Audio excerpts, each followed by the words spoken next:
My shitty mother-in-law.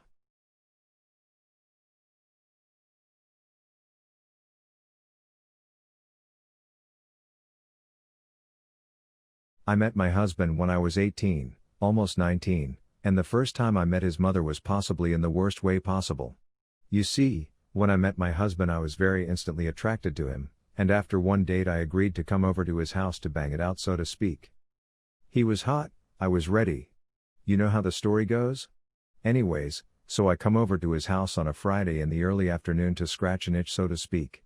As soon as he opened the door I was on him and we made out way back to the bedroom, got naked, nearly there when the front door opened.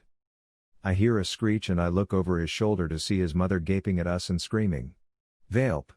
He gets up, closes the door and we rush to put clothes on. I'm looking at the window like, can I jump out and make a run for it? But nah, something about the look on his face made me stay. So I stayed and she screams about Jesus saying no, screams about how I'm corrupting her son. Asks me my religion and I lie saying I'm Christian. I'm pagan, I always have been. My family has been pagan for ages but I see my safest option and go for it. I'm not about to get burned at the stake for trying to hook up, you feel me? Anyways, after an hour of screeching I'm free to go. I'm shell-shocked but used to it. My dad was incredibly abusive so I just roll with it and leave. I come back the next day though only to have her open the door and instantly hand me STD pamphlets. She tells me I'll need them seeing as how I'm pretty much ASLT. Great. I thank her as nicely as I can for her concern before sidestepping her and walking into my now husband's room. He just looks shocked I came back, as you can imagine. So up the next few months and I'm basically going hard for her son. I'm not giving up and she hates it. She one time tried to call the police on me for kidnapping her son, and then called the cops on him when he refused to come home and claimed he stole her car even when it was under his name. I find out my husband constantly ran away from her because she would beat him and verbally/mentally abuse him and she'd just call the cops and they would drag him back to her. She would play the victim and say that he was hurting her, he was breaking her heart and the cops took her word for it because she is such a good liar. This is the point where I start actively hating her because she would happily bring up what a horrible child he was, because he one time told her to shut up when he was 16. That and running away was the most rebellious thing he did. He was a good student, cleaned and cooked and took care of everything. He was basically a slave to her and her warped sense of self made her think he was her life partner. For a short time I was convinced she might be sexually abusing him as well, but the way she talked about him just grossed me out to the extreme. I reached my tipping point when he got a speeding ticket. You should have seen the look on his face, he looked horrified and rightfully so. When she found out I was there and she just lost her freaking mind. She called him a liar, an idiot, a freaking piece of shit, just like his dad. His father was a drug addict and he regularly abused and hurt her. My husband is possibly the gentlest man I have ever met. To hear her say he was like his abusive monster of a father triggered a switch in my brain that told me I needed to get him the F out of here. My home life was just as bad. With me basically getting in the middle of my own dad going after my siblings/mom, and we were in the middle of getting my own father the hell out of the home. So I knew if I left my family wouldn't have to worry about my dad. I had always defended people even if it meant getting shoved around. I'm stubborn as hell and so I started saving money until I could find a small apartment to move us both into, which I did after only a few months of hell. I have so many stories of her being crazy but the last one that I will tell you is. When we did move into our tiny first apartment she called the cops on us several times, then called my husband to tell him she hoped I got murdered, and that he got into a car accident and burned alive in his car. She constantly, for months, would leave messages about how she hoped he was killed in some of the most gruesome ways and then asked him in the same breath if he would come mow her lawn and clean her house. We don't talk to her anymore and it took my husband 7 or 8 years to finally put an end to it, but she's still calling us from time to leave messages of her either screaming and cursing us or begging us for help. My mother-in-law from the moment I found out I was pregnant, had horrible baby rabies. Constantly trying to touch my stomach. Stupid demands. Insisted I was having a girl and said she was not allowed to be in the garage learning cars with daddy. No boy toys. No boy stuff at all. And she would wear pink and frills and be girly. When I said, LOL, F that, she called me Miss Prego, and said I wasn't gonna turn her grandbaby into a little bee. She hated the names we picked out. She secretly planned a double shower with her assistant whom I'd never met. She wanted to try and make money by taking bets on due date and gender and keep half the money as it was her idea. Also wanted to know the gender before anyone else. Literally said, I am entitled to know since I am the grandma. Again, no freaking chance, lady. My son was born at 21 weeks due to medical negligence. He passed away at birth. I wasn't even home yet and she posted on FB about her grandson dying and how she needed prayers. How she was so upset. Then to add more gasoline to my already half-suicidal self, she tags DH late ex-fiancé, saying she has my baby now. Never tagged us, the parents, or asked our permission to post about our son's passing. That started a shit show with DH baby mama who said I deserved it for him not seeing his son. And her mom saying I was probably faking the whole pregnancy. It took her 2 freaking days to take the post down. No apology. The funeral comes and she makes a scene. Wailing her full head off about her lost baby. Over the pastors. To the point DH and I walked out or risked killing her. My mom wouldn't let her near the casket, as she wanted to hold my son's body like my mom, DH and I all had. She demanded money for reimbursement for coming to the funeral the next day. Stole my son's funeral photos to post on her page, so I had to delete them so they'd get off her page. I then blocked her from sharing/seeing my posts and pics. She saw they were gone and says in a comment under the post, "Guess God wants them for my eyes only, and that's okay." B.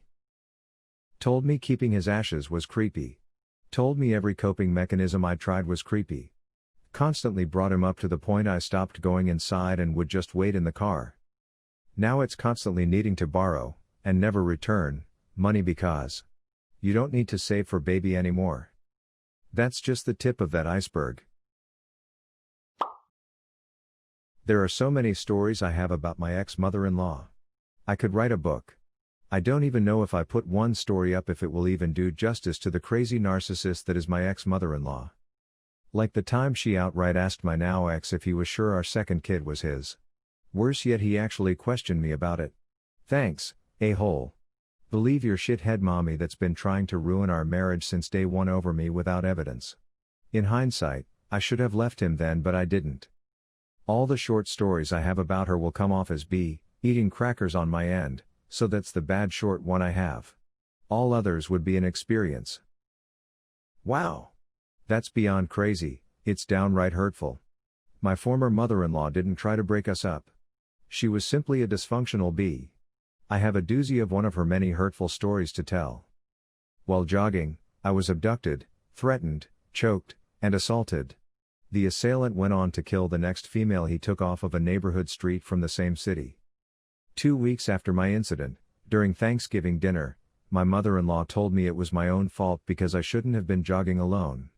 Then the rest of the dysfunctional bunch chimed in as well, all in agreement with her. Some people are just dysfunctional, messed up people. Life is too short to spend it with those types. Best to just dump them and never look back. There are plenty of nice people to spend our time with. My ex-mother-in-law was Ray Ramono's mother on steroids. She was an expert at complimenting and insulting you in the same sentence, in a way that if I defended myself, I looked like an a-hole who was insulting her. She was Catholic and I'm not. She had her priest call her daughter before we were married, to tell her that she would be excommunicated from the Catholic Church and burn in hell if I married her. When I learned about it, I called the priest and told him he was going to burn in hell no matter what. So that wasn't a good start. We aren't married yet but have been together 8 years. 1 year, for reasons I've yet to ascertain, she ignored me entirely. Their family does a fundraiser I participate in every year and his mom invited the woman he was seeing before me. This is at least 4 years after we began dating. And when we began, that woman relentlessly tried to contact/reconnect with my boyfriend. And hung out with her the whole day while ignoring me. She straight up acted like I didn't exist for Christmas that same year. Never got an apology or explanation why, other than when she was arguing with my boyfriend once and said some shit about not liking how I let him treat her. He made sure to make it clear that's not how our relationship works and that she has to give respect to get it. Oh man, I've got a doozy for you. My mother-in-law asked my wife how much my mother makes. This not being a usual topic of conversation in my family was not known to my wife, so she made up an arbitrary number of 100K and told this to my mother-in-law. Well, about a month later, my mother-in-law came back to my wife and said, "There is no way that your mother-in-law can make that much money." Apparently she called my mother's place of employment, asked if anyone made more than 100K. She claims that she was told by my mom's work that no one makes that much money and it is supposedly impossible for her to make that much. My mother works at a university as an experienced web developer, so of course there are people there that make more than 100K, and there is no way someone relayed this information. After this conversation was about finished, she finished by saying that she was glad that my mother didn't make that much because she claims she wanted to be the rich grandma, and it was her job to spoil the kids. That gets kind of hard when she has no money and doesn't even work. This woman be crazy. One weekend my daughter stayed at my mother-in-law's for an overnight. She bought my daughter a rabbit without our permission or even telling us. We show up to pick up our kiddo and there is a giant rabbit cage with a dwarf bunny. She bought the bedding and food. So we couldn't turn it away because we didn't have supplies. We already have 2 dogs and very little room for a rabbit cage. But, my kid was ecstatic. My husband is allergic. My mother-in-law knows this. She's an a-hole. My husband and sister-in-law have been overweight/obese since they were kids. His mother has been a size 6 her entire adult life. Mother-in-law has always used food to replace affection and shame them. There have been times we visited, when she immediately lectured my husband about his weight in regard to their family history of diabetes, then proceeded to push fried food and sweets on him the rest of the visit. Last year, tired of struggling to lose weight, my husband decided to get bariatric surgery. Mother-in-law made this big show of how she was going to visit and take care of him after the surgery. Cool. A week before the surgery, we go to see a comedian near her city, 2 hours away, and come right home, because my husband is on a pre-op liquid diet, tired, and not up for socializing. The day before his surgery, she calls him and tells him she's upset he came to town without seeing her. He calmly explains why we didn't visit. She then throws in that she's also upset we didn't see her for Easter, a month prior, to which my husband points out she wasn't even in town for Easter. He goes for surgery and I keep her updated, everything goes well. That Friday, when she's supposed to visit, she tells him she's in the ER with strep throat and sends a pic of a hospital admission bracelet with no date on it. He calls but she doesn't answer. That Sunday, she sends him a pic of her painting her house. The next week is Mother's Day, which is a tough day for me because I'm estranged from my own mother and deal with infertility. He calls her to wish her a good day, and she says she's upset I didn't call or text her.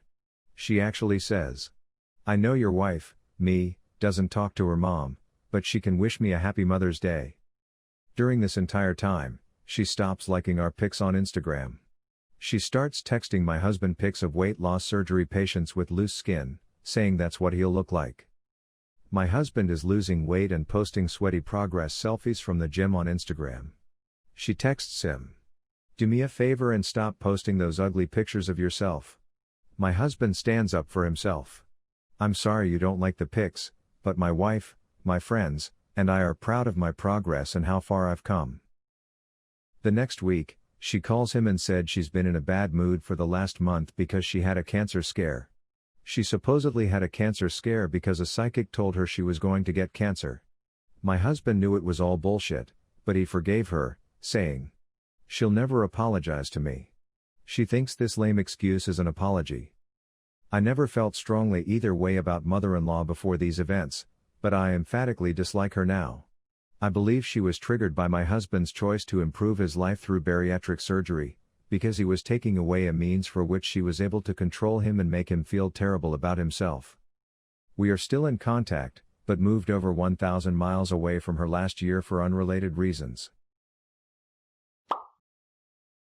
It's more of an ongoing living nightmare than a story. She moved in with us to downsize, selling her condo nearby because it made good financial sense, which translates to her blowing her nest egg on HSN and cruises a few times a year, which means she's never leaving. She rearranges all the dishes in the cupboard, dishwasher, All the food in the cabinets and pantry.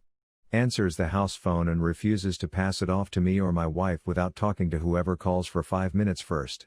Downloads viruses on the family computer. Burns food all the time when she cooks in the kitchen. Stinking up the house and constantly setting off the smoke alarm. Clips her toenails on the lazy boy in the living room. Parks her car in the driveway blocking the garage, where she won't leave her car in there that she never drives because she says it's too narrow. So I never get to use my garage or driveway to park my car when I get home, and have to park it down the street because there's never any parking available outside my house. It goes on, and on, and on. My mother-in-law was divorced and remarried another man. Said man had horrible credit and brought down her score as well. Due to this, they got a divorce, but stayed together. She tried to convince my now husband and I to do so too because there's no real point in being married. And not just once, every time we saw her. Anytime we have good news, she finds a way to turn it into a lecture. We told her we were pregnant, she lectured my husband for close to 2 hours that he has to look for a better job, and this means more responsibility. When we did a gender reveal, for her first grandchild I might add, she just kind of shrugged it off. Her first words when seeing our son was, "Well, there's no denying he's hubby's." I walked up on her at a family holiday get-together, and she was telling my husband's cousin about how my father was an alcoholic and that is why my parents divorced. There's more, but thinking about it still grinds my gears. We weren't married, but my ex-boyfriend had one of those mums who acted like everything he touched was golden.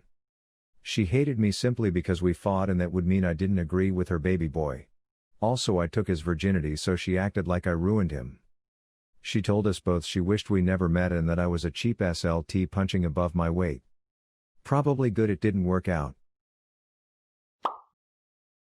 Not my mother-in-law, but my paternal grandma was a bee to my mother. Every time the whole family would get together, she would intentionally plan fun events with all the adults of the family, except my mom. The spouses of her other children were accepted immediately. My mom was the outcast. Once when we spent Christmas together, my mom went to put out gifts for me and my brother. My grandma saw this and began sobbing, claiming my mom was ruining a family tradition, but no one else in the family really knew what she was talking about. Yet everyone sided with her because they wanted her to stop crying. She criticized everything my mom did parenting-wise. Starting preschool at age 3, weaning, the age we were when we reached milestones, books we read, clothes we wore, etc. This was when I was a little kid, so I was oblivious. Now my grandma has calmed down a bit. She just posts petty things on Facebook. Like posts group pics where my mom is either not in it or looks really bad. And forgetting her birthday. Shit like that. We're all pretty sure the reason my grandma singled out my mom to hate is because she is half Persian. My grandma is pretty racist and is afraid all people from the Middle East are NIS. My mom is also my dad's second wife. My grandma loved his first wife. Just the way she treats my SO like shit. It's not all the time, but when it's bad, it's bad. There was a time where she, my mother-in-law, was flat out insulting her and screaming at her, my SO, over the phone. I could clearly hear what she was saying, and I have bad hearing. My SO is in tears, finally can't take any more, says, "I got to go," and hangs up. My SO then proceeds to collapse, sobbing, onto the couch. Does it end there? Nope. My bee of a mother-in-law then proceeds to drive over to our house, lets herself in. She still had a key and the code for our garage door from house sitting for us, so she could continue to berate my poor SO. I literally held the door shut while telling her that she couldn't come inside. Why did she do this, you may ask? Did my SO do drugs? Gamble away all her money? Have an unplanned pregnancy? Leave the church/faith? Nope. All of this because she threw away a freaking receipt. For our own groceries. I don't have mother-in-law horror story. It's more like a novel. Honesty, I don't know how my husband turned out sane or even as intelligent as he is. The woman is crazy and a horrible mother. My husband's siblings all had a record by the time they were 20. She has 5 children and 4 of them have been to jail. She says it wasn't their fault or brags about it like it's a medal of honor. When my sister-in-law got dumped by her boyfriend, Mommy Dearest went to the boyfriend's mom house and tried to kick the door down because he broke up with her daughter. There's so many other stories. My mother-in-law has no shame. Upside is I haven't spoken to my mother-in-law in 10 years because, once I had a baby I couldn't allow that kind of crazy to be around the family that my husband and I have created together.